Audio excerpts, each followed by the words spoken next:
ख़बर शामिल कंदासीं कंडियारो मां। वक्का समन चंड जी रिपोर्ट मुताबिक़ कंडियारो बल्दियाती इलेक्शन में यूनियन काउंसिल सूमर अचण ते PPA जे ज़िलई मेंबर ज़ाहिद हुसैन चंड जे वॾी लीड सां कामयाबीअ बैदि मोहम्मद अली चंड ॻोठ जे वोटरनि जो शुक्रियो अदा कयो। उन सिलसिले में ॻोठ जे मुअज़्ज़ शख़्सियतुनि ग़ुलाम मुर्तज़ा चंड साहब जी रहाइशगाह ते वञी ग़ुलाम मुर्तज़ा चंड ऐं वॾेरे अब्दुल लतीफ़ चंड सां मुलाक़ात करे मकानी चूंडुनि में भरपूर मदद करण ते शुक्रियो अदा कयो।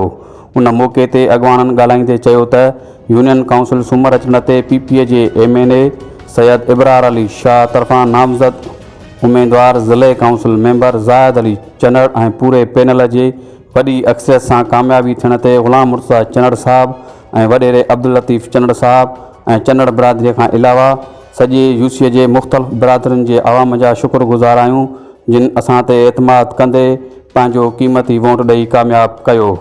इंशा अल्लाह UC जे अवाम जी भरपूर नमूने ख़िदमत कंदासीं। उन मौक़े ते मांझांदे जो पिणु बंदोबस्तु कयो वियो।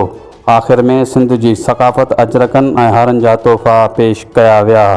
नाज़रीन ॾिसंदा रहो ख़बर 4 वेब TV, पढ़ंदा रहो ख़बर 4 अख़बार।